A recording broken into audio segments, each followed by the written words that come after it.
Welcome to the Bulwark Podcast. I'm Charlie Sykes. It is Monday, May 22nd, 2023, and I am back in Wisconsin, and Will is back in, where are you? Like in Maryland, right? Yep, right outside of Washington. It's always disorienting because a week ago today, we were actually in the same building, in the same room, almost. Nobody needs to know the dirty details of it. And then, of course, last week we did the On the Road live event just off Broadway. Tim Miller and I did our Friday podcast in front of a crowd of more than 500 Bulwark fans, and of course followed by JVL, Sarah, and Molly Jong Fast. And you can find those podcasts. But it's good to be home. I have to say, it is good to be home. It is May. It is beautiful in Wisconsin. And I know, having just come from the East Coast, it's beautiful out there. So, Will, happy Monday. Thank you, Charlie. I celebrated the beautiful weather by going out and playing 5 hours of basketball and tennis. And so today I'm feeling really old, really old. It gets worse. Okay, so enough happy talk here. We are slouching toward a debt disaster. I think this has been really predictable. I want to get to that in a moment. There's this one story that I just wanted to note because it is so incredibly bizarre. Over the weekend, Vladimir Putin, with no subtlety whatsoever, starts sucking up to his best friend forever, the Donald. This story out of the New York Times: Russia's latest sanctions on U.S. officials turn to Trump enemies. Let me just read this. Russia has expanded its list of sanctioned Americans in a tit-for-tat retaliation for the latest curbs imposed by the United States, which, by the way, is not true. It's not tit-for-tat anyway. But what is particularly striking is how much President Vladimir Putin of Russia is adopting perceived enemies of former President Donald J. Trump as his own.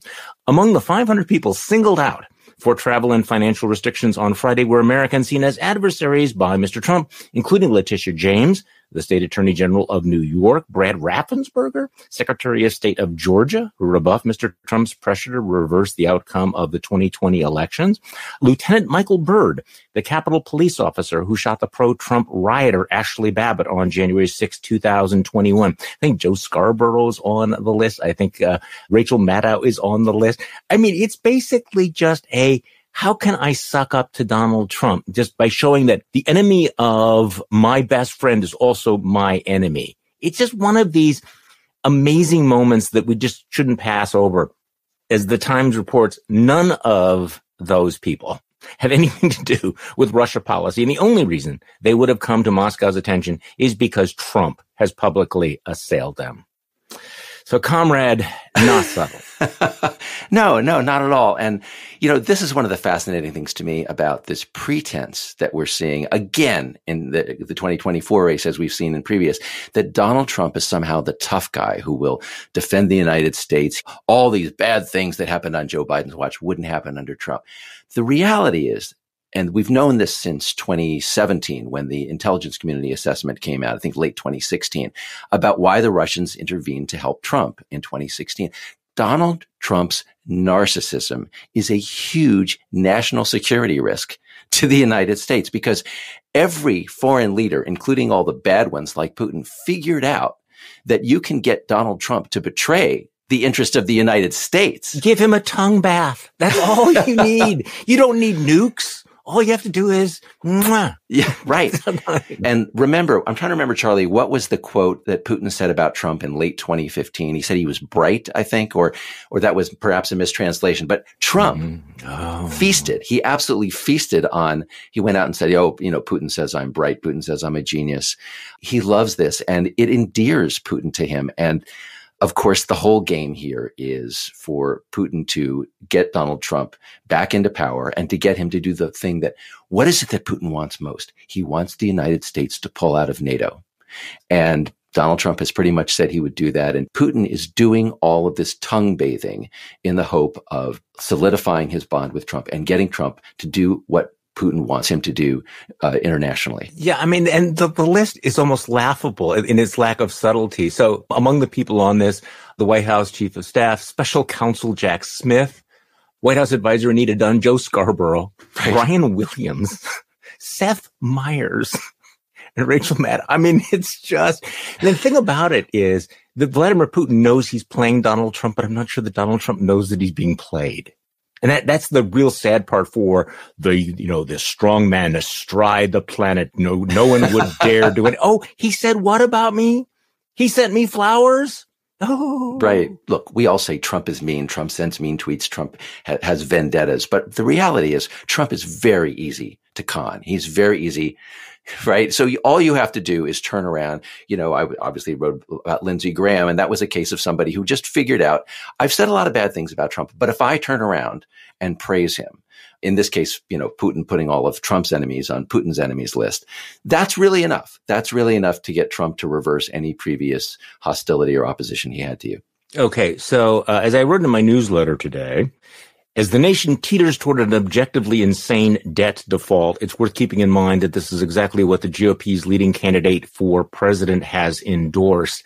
I mean, I do think that it seems highly relevant and probably should be mentioned in every single news article that Donald Trump has said that yeah, even if it means, defaulting on its debt, Republicans should not give in. I say to the Republicans out there, if they don't give you massive cuts, you're going to have to do a default. And he was asked to clarify, are you endorsing a default? He said he would endorse a default. I mean, this is an amazing moment, isn't it, Will? That people ought to realize that the former president of the United States, who, by the way, did not default on the debt when he was president, wants his successor to experience a debt disaster. I mean, we throw around words like, Donald Trump wants to burn it all down, or he's the chaos candidate. But here we are. Trump wants the U.S. to default on the debt, which is, objectively amazing.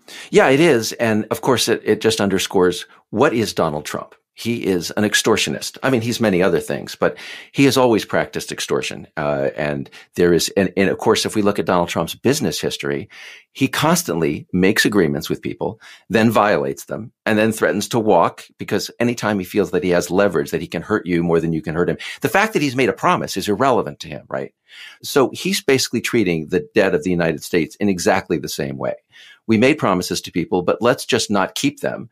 And we'll see what sort of leverage we can get out of that in a political negotiation. And we see the Republican Party really falling in behind him, not explicitly endorsing default, but we had this very, very awkward moment, in case people missed this, where Byron Donalds, who is a Republican congressman from Florida and now become, kind of a Trump lackey, was on with Chuck Todd on Meet the Press yesterday. And Todd basically, called him out on Trump's flip-flop, that when Trump was president, he said that he didn't think it was appropriate to negotiate over the debt ceiling. So listen to this exchange. I get you to respond to something former President Trump said about the debt ceiling in 2019. Take a listen.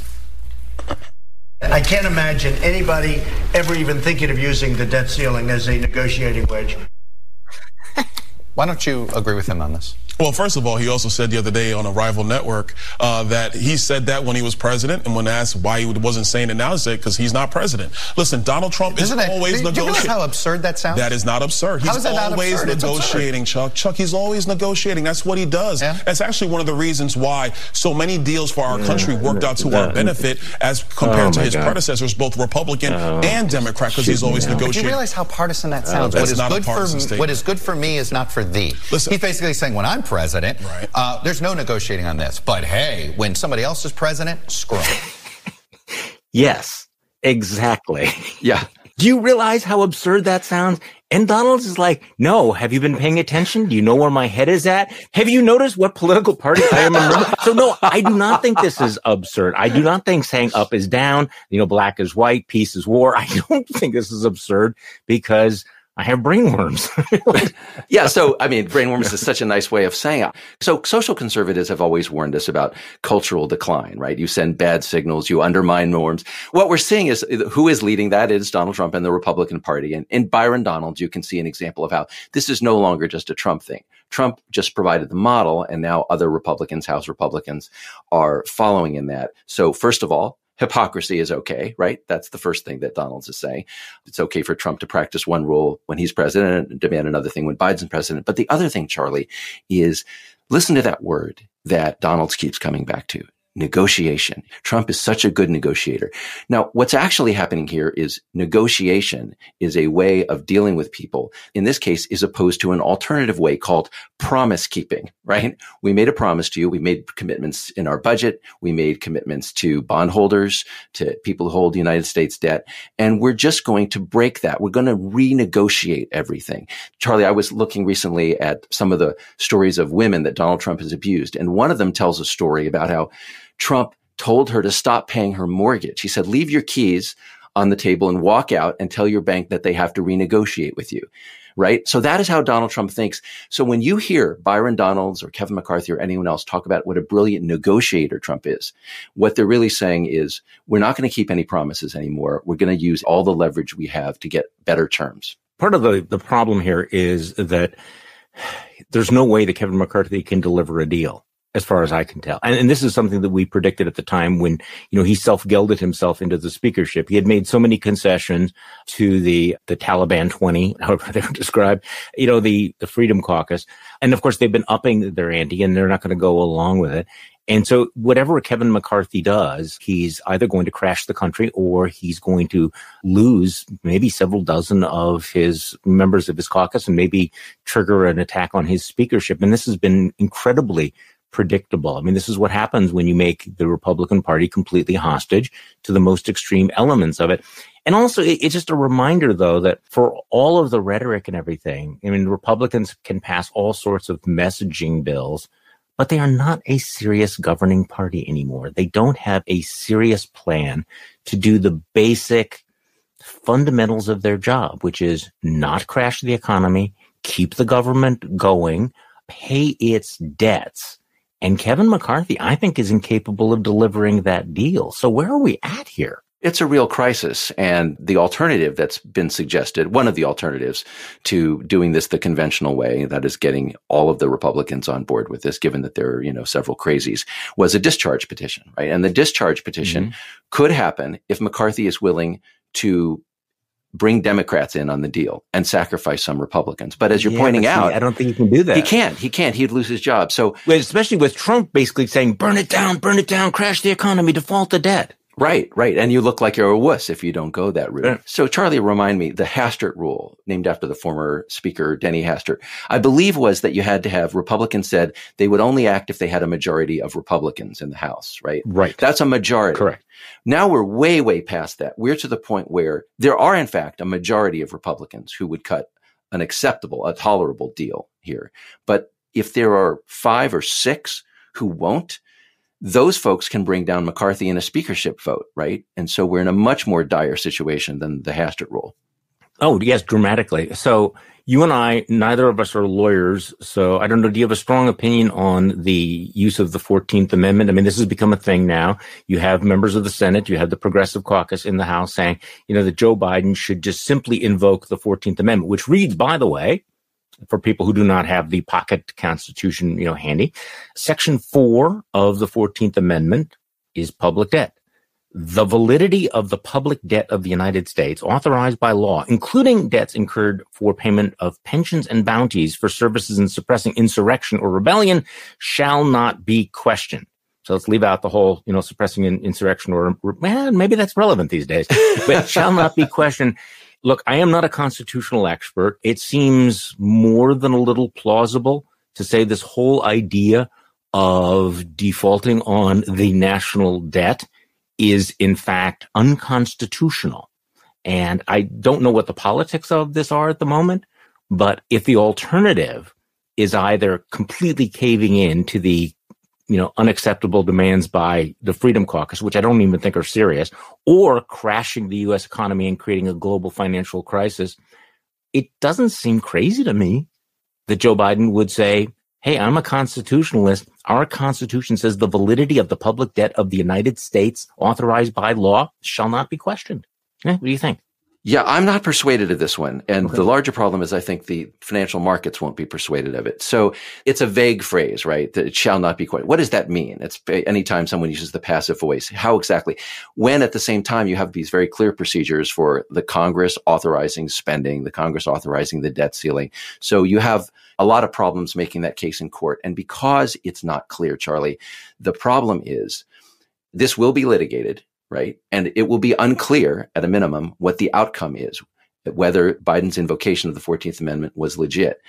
And to the extent that anyone doubts that, then investors or people who buy debt in the United States will not be able to count on it. So if down the line, as this goes through appeals, there's a ruling that suddenly, it wasn't valid, then anyone who has bought U.S. debt will be at risk. And therefore, the price of it is going to go up. Interest rates are going to go up anyway, just on the anticipation of the risk. On the other hand, Charlie, did you notice that in his press conference in Hiroshima, Biden said, it's too late to do it this time. Yeah. Right? We're only a couple of weeks away, but he's going to research whether he could do it next time. And that is super interesting. Yes, it is super interesting. And I'm still wondering what happens this time, because if people have been paying attention, I just don't see how they get this necessarily resolved. Before we get back into the presidential campaign, I just wanted to highlight something that I wrote about in Morning Shots this morning. By the way, if you're not subscribing, please do. It's generally free. But if you join Bulwark Plus, you can get access to all of our newsletters. And today I focused on Fox's latest hoax, the way that Fox and Republicans went absolutely all in on this story. I think the New York Post first broke it. Vets kicked out for migrants. Outrage as upstate hotels tell 20 homeless veterans to leave so that these migrants can go in. And Fox News went all in on this. And then Elise Stefanik, of course, tweeted out Biden's America. Kathy Hochul's New York, Eric Adams, New York City, a disgrace. Kevin McCarthy called it shameful. Nikki Haley said it was liberal insanity at work. Donald Trump Jr. tweeted out F Democrats and their bullshit policies. Turns out the thing was a complete lie. Total bullshit. It was an absolute hoax, fabrication, whatever. And so you had this really, really awkward on-air correction by Laura Ingraham. All right, before we go, a little update on a story we brought you this week about homeless vets being displaced from hotels so that illegals could move in. Turns out the group behind the claim made it up. We have no clue as to why anyone would do such a thing, but we'll bring you any updates should they come. Well, she has no clue as why anyone would do such a thing. Why would anyone tell lies to score political points? I love George Conway's reaction. He sort of summarized it. We have no idea why the lies we incessantly repeated were made up, said the network that paid over $750 million for incessantly repeating lies. Right. Okay. So first of all, at some point here, I want to make sure we talk about the details of this case, which are amazing, just amazing. But let me pause for a minute on your question. It's hilarious that Laura Ingraham calls this a little update. This is not a little update. This is never mind. Remember Emily Latella? Never mind. We told a flaming, outrageous lie. Okay. Secondly, we have no clue why anyone would do such a thing. All right. Let's set aside Conway's point, right? That Fox News just had to pay a lot of money for having explicitly lied, and the details of their texts, their internal communications show that they lied. But let me come back to this question of why would anyone do such a thing? Here is Fox News, which has provided an enormous market and has generated an enormous market for this kind of story. Right? That the illegals are coming in, they're displacing our, brave men and women who fought for us. Fox created this market. And then they're surprised when someone comes along and stages this unbelievable hoax to generate this story, knowing the people who generated this hoax absolutely knew that it would catch on with Fox and Fox's audience. It's because you are out there. I mean, what's the analogy, Charlie? A guy who's out there patronizing prostitutes and then wonders why there are a lot of hookers on the street. Fox News created this market, increased this market, and then they're pretending that they're surprised when someone produces a fabricated story to serve that market. Well, and as I pointed out, if Fox was in the news business, it could have, very quickly have determined that this thing was fake. But of course, they're not actually a news operation. They're purveyors of outrage porn. So it was left to a smallish newspaper, the Mid-Hudson News. And they basically went out and they checked the story and found that, 7 homeless men from New York say they were recruited from a homeless shelter in Poughkeepsie to act as veterans and claim they were forced to move out of a Newburgh hotel because of migrants. I mean, this was, wow. Somebody's probably going to go to jail for this at some point. But all the politicians who could not wait to get on air about how outraged they are, how many of them have apologized for all this? I mean, Adam Kinzinger called out Elise Stefanik, said, hey, Elise, the story is a complete and total lie. You should apologize. And oh, wait, you actually put this lie out on your official congressional Twitter account. Right.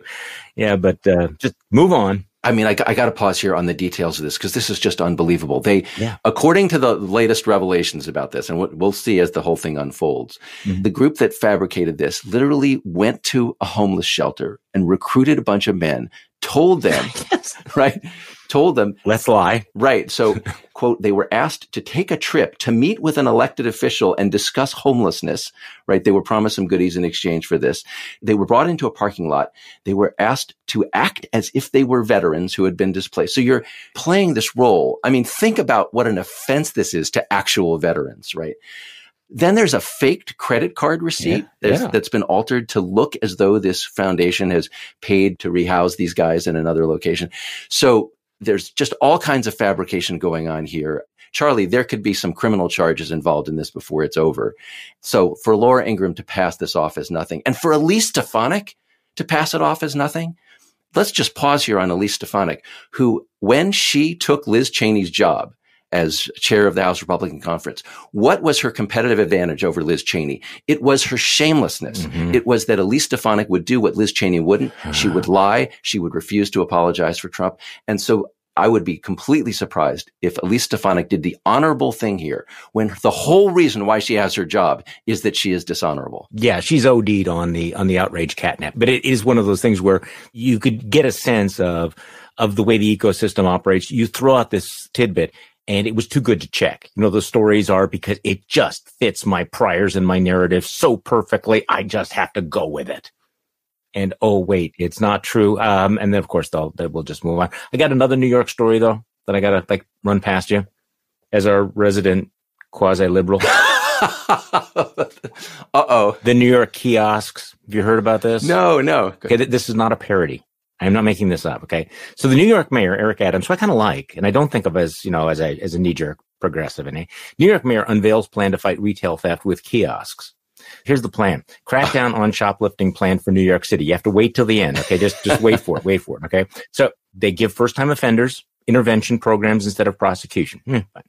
De-escalation training for retail employees. Fine. Establish neighborhood retail watch groups to share theft information in real time with one another and NYPD. Fine. And then here it comes. Install kiosks in stores to connect would-be thieves with social service programs. The kiosks will be installed in stores for the benefit of underprivileged community members who are prone to crime, like shoplifting, the plan suggests. They will connect individuals in need of critical government resources and social services. Adams did not announce any specific constructive action to actually crack down on shoplifting, although he said there would be a combination of increased law enforcement, enhanced social service program, etc. So Ari Schulman, who's the editor of The New Atlantis, sums it up. Install kiosks in stores to connect would-be thieves with social service programs. No other country could so meld therapy culture, McDonald's self-service, rat in cage Maslowian needs fulfillment, Mad Max dystopian despair, and naive bleeding heart hope. Pure American sublime. I did actually see this. I saw this graphic, right? I don't know the details of the program beyond the graphic. Obviously, conservatives very upset. No, not just conservative. Come on. Tell me that you didn't do a head desk. This is one of those things. I mean, you always try to reverse engineer this. People are sitting around with the whiteboard and here's my idea and here's my thought. And, somebody in the back of the room says, I think we should arrest shoplifters. No. And then somebody says, well, how about kiosks? So that somebody comes in and think, I'm going to steal something, but wait, no, I'm going to go over here. And see, this is the kind of thing that sounds plausible in some sort of seminar bubble. And then you bring it out into broad daylight and everybody goes, say, are you out of your freaking mind? What? So, okay, I have a couple of reactions. You're absolutely going to throw stuff at me with this answer. Okay. I am actually the lib on this question. We're not in the same room anymore, so I can't throw anything. Okay. So part of me wants to defend this. Okay. The kiosk thing is a little nutty, but the idea that you would go to a place where a set of people who are feeling the need to get some cash would knock over a store, would like shoplift or whatever, that you would offer them instead a way to get some financial support that doesn't involve crime. That's not crazy, right? You can argue against, it's a little bit like a needle exchange program. Like, we don't want you to do this the dangerous way. You sweet summer child. So let me just sort of put that out there, that on harm reduction grounds, you can defend the general idea of this. But let me just set that aside for a minute and add the point that I think you would make, which is this whole approach to the problem of shoplifting, which is a crime, just violates all sorts of moral intuitions that are broadly shared, right? Do not commit crime. You will not get rewarded for committing crime. If you commit crime, you will be punished, right? We're not going to try to make life easier for you because you're here thinking about committing a crime. We're not going to ask the store staff to de-escalate, although, of course, we don't want violent incidents because the burden is not fundamentally on them. It's on you not to steal. I actually don't have a problem with that. See, I don't have a problem. No. As I said, of all of those things, I could go, yeah, I can see all those things. I can see the de-escalation. I can see the, instead of, having programs as opposed to having them go through the court system. I get all that. It's the notion that somebody comes in, they want to rip off a store, and then they see the kiosk and they go, no. Right. I'm going over there. Well, so theoretically, a person might be anxious if they came in to steal something from the store. If I go into this kiosk and put my name into this thing, I'm identifying myself as someone who came here to commit a crime. But obviously, the point of it is to get people before they get to that point, right? There is that, right? Here's the kiosk for would-be criminals who want an alternative. Here, I, Will Saletan, Charlie Sykes, would-be criminal. I don't know. I don't want to spend too much time on this. This can get us to a broader point because I know you want to talk about Tim Scott. People who are of a liberal disposition, to some extent like me, although I'm not, I'm more of a center left guy. We really need to be aware of what are the broadly shared moral intuitions of our country. And when they are to our right, when people are generally more conservative than we are, and we got to be really careful about violating those things so that when you bring in therapy culture to such an extent that you are defying, intuitions about personal responsibility and paying for your crimes and just not committing crimes in the first place, you can start to alienate people to the extent that they will vote Republican, and you cannot ignore that. And just avoid stupid ideas like kiosks. I do want to get to Tim Scott, and I know there's going to be a lot of punditry this week about the presidential race. So this is going to be a big week, right? Last week we saw Glenn Youngkin kind of making moves, thinking that maybe there's a lane open. He has a video where he talks about Ronald Reagan a lot and has pictures of jets a lot, which means he's definitely running for president, right? I think on Wednesday, we expect Ron DeSantis to finally announce that he's officially running for president. And today, South Carolina Senator Tim Scott rolling it out. And I'm wanting to get your take on this. So Tim Scott put out a video. And by the way, do you notice who really loved this video? Elon Musk. Okay. But anyway, Tim Scott put out a video and his appeal. Let me just play 30 seconds of it. Today's kids are growing up immersed in a culture where everyone's a victim. We have to start teaching the necessity of individual responsibility. If you are able-bodied, you work. If you take out a loan, you pay it back. If you commit a violent crime, you go to jail. Can I get an amen? I'm telling you the truth. I'm Tim Scott, and I approve this message. Will, thoughts? Yeah, I love this message of Tim Scott's. I'm kind of struck by how sort of antiquated it is. It's 2015. It is. It is me 2015. Every freaking word. Me 2015. That. But it's not 2015. I'm sorry. Go ahead. So he can get Charlie Sykes with this, but the rest of the Republican Party, will they go for it? He doesn't really talk about enemies there. And Charlie, these mores that he's describing, these rules about responsibility, there's nothing Trumpy in this message, right? No. How do they square with a party that glorifies people who were convicted of crimes on January 6th, right? Attacks and calls for defunding law enforcement that prosecuted those people? With a former president who brags about brutality, not paying your bills, right? Here's Trump calling for debt default, right? And here's Tim Scott saying, no, pay your bills. And for that matter, Charlie, let's go beyond Trump. How about this one? I would add to Tim Scott's list there. if you make money, you pay taxes on it. But today's Republican Party is like, no, if you can find a way to get around, the IRS, we don't want them to actually get the money from you, which is a libertarian argument, but not a moral argument. So I think that this Republican Party that he's describing, it would be great if we had it back, but it's kind of gone. It is so thoroughly gone. And that's what really struck me is point by point by point, personal responsibility, these values, and then think about what actually animates the Republican Party right now. The anger, who can punch your enemies the hardest, all of those things. It's a different vision. It is interesting to listen to, say, Glenn Youngkin or listen to Tim Scott, and it appears they're making a calculation that people want this sort of upbeat, values-based approach that is not punitive, that is not performative. But I don't know that that's the party that we live in right now. I'm also interested in what the theory of a Tim Scott candidacy actually is. And I was on Morning Joe this morning, and I said, what we have to see about these various candidates that are getting in. And I, by the way, admit I'm having a little bit of PTSD flashback to 2016, because the bigger the field, the better it is for Donald Trump. Do you agree with me on that? I mean, the more candidates, the better it is. Sort of, except, Charlie, I think I would caveat it in this case. A big field does generally help Trump, but if indeed Ron DeSantis is imploding, if that is the case, then it is important that we get some new people in to see whether someone else can emerge from the field who is more plausible than the candidates who are already in, as someone who could rise up and beat Trump. I would agree with that. Now, you start to look at the field and you realize there are a lot of very plausible alternatives here. This is not a bad field necessarily, but of course we thought that back in 2015 and 2016. There are successful governors. There's a former vice president of the United States. On paper, this looks good. The question, of course, is what kind of campaigns will they run? Can they run as a fighter without actually fighting the front runner? Will they ever actually take him on? I am skeptical of that. But also, are they running real campaigns? Are they real candidates for president, or are these Potemkin campaigns? And by that, I mean, Potemkin village, just sort of set up to make it look like it's a village so that the empress would think that everything was great and everything. Are these real campaigns, or are they really campaigns for vice president? Are they really campaigns for, hey, can I increase my speaker's fees going forward? Are they really campaigns for 2024, or are they setting themselves up for 4 years from now? I don't know.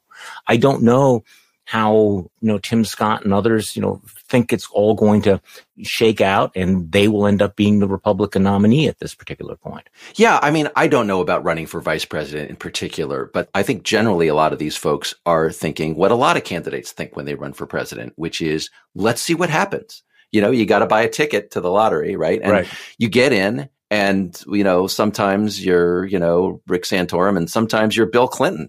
You get in and the president implodes, and there you are, and you're president. So I think there are a lot of them who are going in experimentally. And Charlie, I'm encouraged that they're making that bet, because as we see more and more of these folks talk about entering the race, they are each calculating that Donald Trump does not have it locked up, I think, unless you think they're all running for vice president, which I don't agree with. Let's pursue that line here, that they're all making a calculation that this thing is not done, that it is not completely baked, that there is an opening. So perhaps they're seeing something there, right? Because you pull back a little bit and you go, okay, I'm not seeing it. I'm seeing Donald Trump dominating in the polls, Donald Trump having this weird cultic grip on the Republican base. And even as each one of these cases comes along, the felony indictments in New York City for paying hush money to a porn star, the civil trial verdict that found that he had sexually assaulted a woman, not only doesn't seem to hurt him, it seems to strengthen him. And so the big question mark is, will that pattern continue when the indictments come down in Georgia, which seem inevitable, when indictments come down from Jack Smith? So I know you are writing on Donald Trump's, long sort of history of, how do you describe it? His grabbiness, his misogyny, his sexual assaultiness. I mean, is that ever going to shake his status as, the only one for the Republican Party? Well, I don't think morally any of this will hurt Trump, because the Republican Party has kind of abandoned the moral arguments against him, no matter what comes out. But politically, the fact that the guy could be facing multiple indictments, that he could be perceived politically as possibly losing this race for a very winnable race for the Republican Party, that could come into play. We were talking before, Charlie, about the debt ceiling and how, before there is actually default, the market starts to price in the possibility of default. I think the same thing is kind of happening politically, where nothing has taken Trump down, but you have an increasing number of candidates, including the governor of North Dakota, the mayor of Miami. Okay, so what is this about? We have more and more of these marginal characters who seem to be, I think, Charlie, they're making a calculation that there is increased risk in the Donald Trump portfolio, that eventually that might bring him down to such an extent that it is worth their while to try to go out and get 40,000 donors and get their polls up and just enter this race. Yeah, I think the mayor of Miami, I was reading about him over the weekend. He's a guy I think is very clearly would be running for vice president, as opposed to his name, was it Suarez? Yeah. I'm not going to spend a lot of time learning about these guys who are the no-hopers. So, one of the strange things about this campaign is that I think the vast majority of normal Republicans understand the dynamic that virtually any prominent Republican, I think, could beat Joe Biden, and Donald Trump may be the only one who cannot beat Joe Biden. I said this on Firing Line over the weekend. By the way, did you catch my conversation with Margaret Hoover? I have not yet watched it. This was really a treat for me to be able to sit down with somebody as bright as Margaret Hoover on Firing Line. And weirdly enough, this is my third appearance on Firing Line. William F. Buckley Jr. was the host the first two times, gives you an idea how old I am. We had a wide-ranging conversation about what's happened to conservatism, what the role of the Bulwark is, what we envision it to be. And then there was some rank punditry about all this. And one of the things I said, and I wanted to bounce this off you, if it's any other Republican other than Donald Trump, 2024 will inevitably be a referendum on Joe Biden and his record because he is the president. But if the Republicans nominate Donald Trump, then 2024 becomes a referendum on Donald Trump. And it completely changes the dynamic of that race. And I think most Republicans understand this. They understand all of the baggage. They understand that they actually have a plausible case to win the presidency with anyone other than Donald Trump. But if it's Donald Trump, then it's a completely different environment. What do you think? Yeah, this is such a strange thing to do as a political party. So you're running against an incumbent president, a very old incumbent president, and people are unhappy about a lot of things that are going on. So theoretically, what you would want to do is make this a change election. You want to bring in somebody new. Whoever it is not the current incumbent, and so it's a referendum. The dumbest thing to do would be to bring back someone who already was an incumbent president, right? To bring back Donald Trump so that you have one president against another. And in fact, Joe Biden was the change against Donald Trump. You're just throwing away that opportunity. So I guess that the way Trump intends to deal with this is to claim that he beat Joe Biden. Of course, he lost to him. But if enough Republicans believe that, and shockingly, a majority of Republicans today say they believe that Donald Trump actually won that election. If they actually believe that, they're not going to understand what your point there, Charlie. They're not going to understand that they're throwing the election away because they're going to think Trump beat him one time, he'll beat him again. When Joe Scarborough was asking me about that, I said, stop with the logic, Joe. I mean, we're talking about the Republican electorate here. I mean, yeah, we can lay out all the polls, we can lay out the numbers here, but, this is going to be an emotional decision, and we are dealing with an alternative reality. And it continues to blow my mind that Ron DeSantis, who, by the way, just is not covering himself with glory. Did you see the videos of him doing some retail politics? I mean, he's really bad at this. I mean, he goes into a restaurant and a bar, and you can tell, I mean, this guy is stiff. Tim Scott is charismatic. I can see Tim Scott being a great retail politician, but Ron DeSantis is terrible. But Ron DeSantis' entire theory of the case is, I'm a winner, he's a loser. And yet he is not able to say Donald Trump lost the 2020 election. I mean, how do you even advance that argument without explicitly saying, Donald, you lost? He's going to have to say it sooner or later, right? Otherwise, what's the point? Right. He doesn't have that courage. He doesn't want to take that risk because he's a very calculating guy. And that's part of his difficulty dealing with people is he's just not spontaneous. He's not a natural person. And one of the things people don't understand about Ron DeSantis is until you've run for president, it's just a completely different office. That's right. It's completely different in the way people think about it. It doesn't scale up from governor. Yeah. And so, DeSantis has run for Congress. He's run for governor. Running for president is different because although the president is in charge of 350 million people, it's a very personal relationship that people feel like they like you personally. People liked George W. Bush, and they were willing to overlook a lot of things that they didn't agree with George W. Bush because they just kind of liked him personally. DeSantis is the opposite. They may agree with him on a lot of policies, but personally, he just doesn't connect. I think that's exactly right. Yeah. And the whole DeSantis machine, Charlie, what was it that was supposed to build up Ron DeSantis as the next big thing? It was that he won big and he has this amazing political machine in Florida. But the political machine that he has insulated him. He doesn't deal with national media, right? He's been well encased and surrounded by people who tell him what he wants to hear. He doesn't deal with tough questions. So now he's getting out on the trail. And now his fundamental weakness as a national candidate is being exposed, which is why, Charlie, I don't think it's so bad that Glenn Youngkin and others like him are thinking about getting in. I agree. Because Youngkin may be able to connect with the public in a way that DeSantis just can't. Well, he's got to be better than DeSantis. I mean, I think the Youngkin thing is the clearest indication that there are people in the donor class, the establishment class that are, very, very worried about Ron DeSantis and think that you need somebody else in that lane, the, oh my God, let's not do Trump again lane. But this crowded field is still going to be problematic because I don't see anyone backing off on this. And I remember it's burned into my retinas here, the 2015, 2016 debate stage. How many candidates there were. And the thing about it was at that time, we thought that was a strong field. And Donald Trump, for all of his faults, he made all of them look smaller. And I think this is what each one of them has to reckon with is how do you get on that stage with Donald Trump and not be diminished? And the only one that I think is able to get on that stage and not be diminished, and do not cancel me here, Will. Yeah. At this moment. Is Chris Christie. Now, Chris Christie has no shot, but I want him in this race because I want him on that stage. Mm-hmm. I want to make this clear. Okay. Because everybody else is like, ooh, I can't say anything mean and I can't, and he's going to punch hard and they're going to be afraid to punch back. Well, we have not seen anyone do that yet. Someone who really takes Trump on head to head. That would be the role that Chris Christie would have to play. Can I ask you a question about Youngkin, though?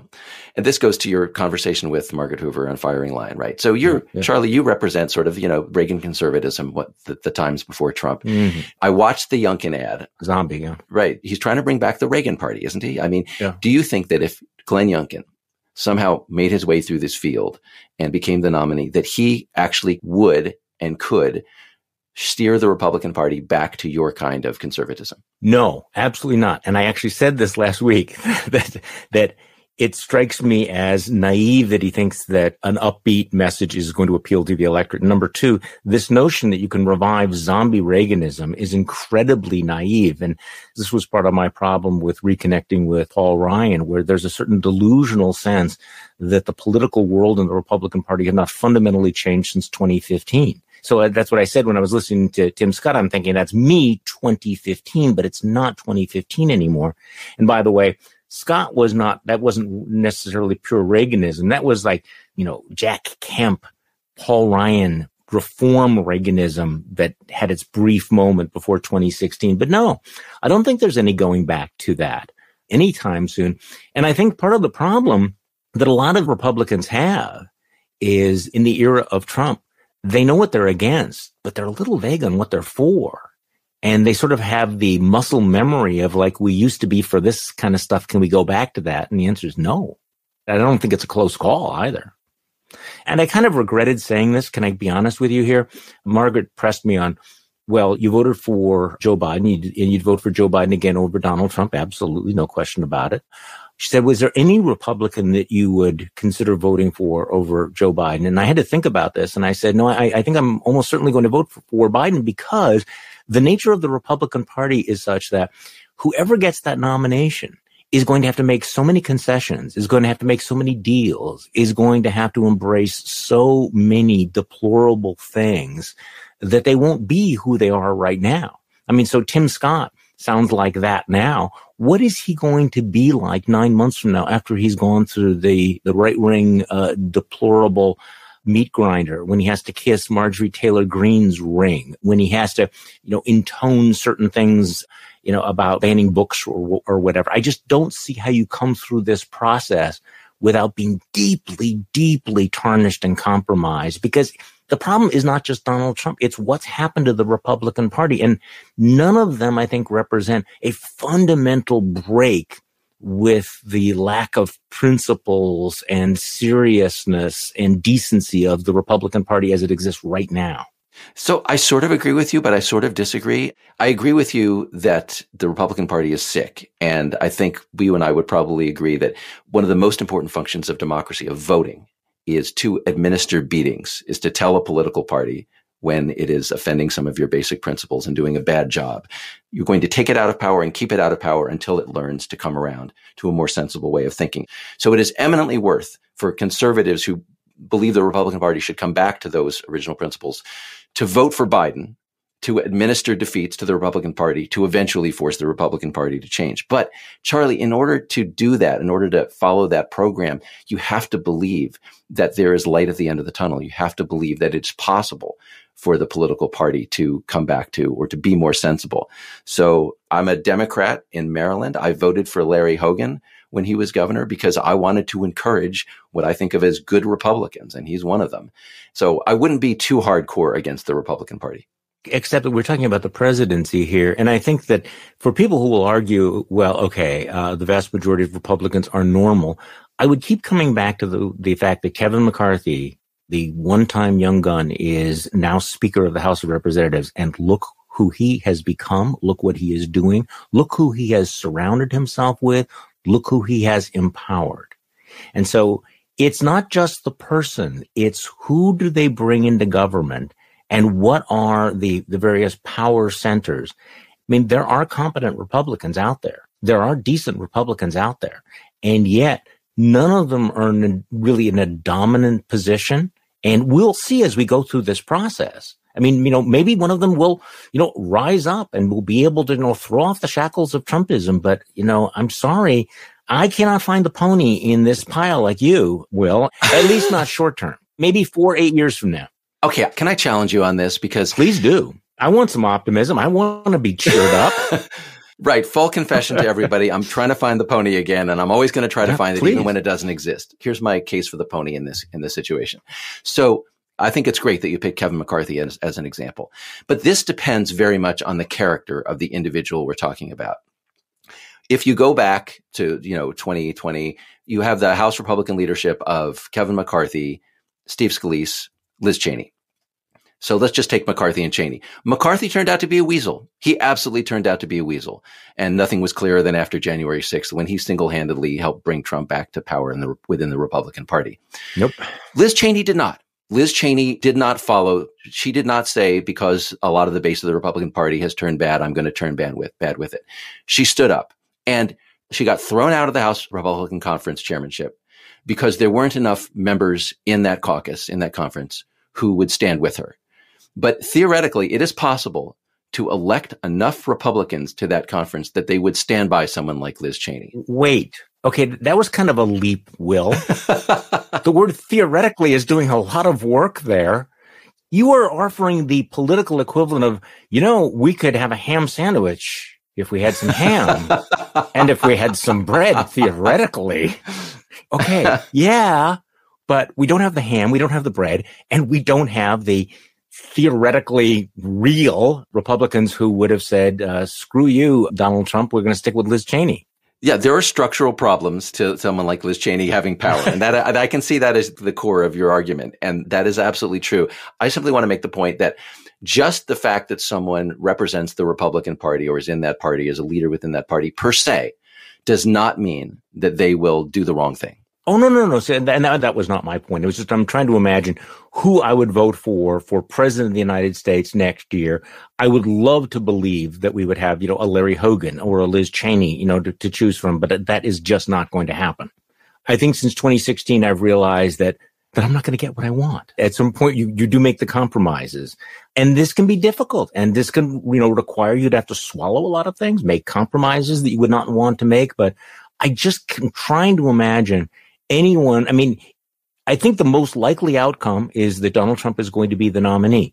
The second most likely outcome is that it's going to be somebody who has to transform themselves into a very Trumpy figure. Now, I want to plant my flag on the point that no one is as bad as Donald Trump. There is a debate that goes back and forth. No, Ron DeSantis is worse than Donald Trump. No. Donald Trump is unique. He is alone in the danger that he poses, the future of democracy. So anyone is preferable, but... And I'm completely with you on that, by the way. Yeah. The general election seems so far away, and I guess I have kind of fallen into it's going to be Trump versus Biden again, and you take a deep breath and go, that's not a hard choice. Mm-hmm. Not a hard choice for me. Well, the challenge here is to defeat Donald Trump enough times that Republican voters start to believe that he actually lost and is a loser. A lot of them do, but we need more of them to believe that. I agree with you, but the flaw in that argument is that Donald Trump never loses. You have to understand this. Donald Trump never loses. Donald Trump has never been defeated. Donald Trump can only be betrayed, can only be cheated. And unless it is so overwhelming. See, I think this is also the problem that Republicans have in getting rid of him. What defeat in a primary do they think Donald Trump will say, hey, congratulations, you got me there. I'm leaving now. Mm-hmm. Do you remember the last time that he lost big? Remember when he lost in Iowa to Ted Cruz? Yeah. He immediately asked for a revote, said it was a lie, it was stolen from him. That should have been an indication early on that he was never going to do it.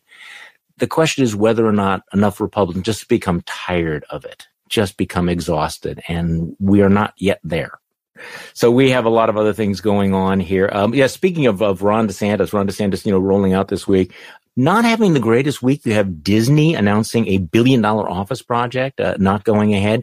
I think you and I discussed this, that the vulnerability that DeSantis has in going to war with one of his state's biggest employers is the moment that employer turns around and says, you know what, your business climate here sucks. We're thinking of moving thousands of jobs and billions of dollars of investment out of Florida. I mean, that is a dagger. That's number one. Also, just worth mentioning, what did you think of the NAACP issuing a travel advisory for the state of Florida? Can I just read you this? Under the leadership of Governor Ron DeSantis, the state of Florida has criminalized protests, restricted the ability of educators to teach African-American history, and engaged in a blatant war against diversity and inclusion. On a seeming quest to silence African-American voices, the governor and the state of Florida have shown that African-Americans are not welcome in the state of Florida due to this sustained, blatant, relentless, and systemic attack on democracy and civil rights. The NAACP hereby issues a travel advisory to African Americans and other people of color regarding the hostility toward African Americans in Florida. I think that DeSantis should have paid the NAACP to put out that statement. I think this will absolutely help him. Remember, this is a guy who's running on Florida is where woke goes to die. He loves having enemies. He needs this to bond voters to him instead of Trump. So, and I got to say, Charlie, this also reminds me very much of the Georgia voting laws and how Democrats had called that Jim Crow 2.0, which was not true. It was a misrepresentation of the Georgia law. I think any boycotts that are mounted here against Florida in the name of cultural liberalism or progressivism will absolutely help DeSantis in the primary. Not necessarily in the general election, but I do not disagree with you in the short-term impact. Will Saletan, great talking with you again. We will not be having a Monday Charlie and Will show because it's Memorial Day. Right. We're going to take the day off, right? I mean, so. Right. And we're not going to go out to a homeless shelter and pay a bunch of guys to pretend to be veterans. No, we're not. That is not on my agenda. Have a great week, Will. You too. And thank you all for listening to today's Bulwark Podcast. I'm Charlie Sykes. We will be back tomorrow, and we'll do this all over again. The Bulwark Podcast is produced by Katie Cooper and engineered and edited by Jason Brown.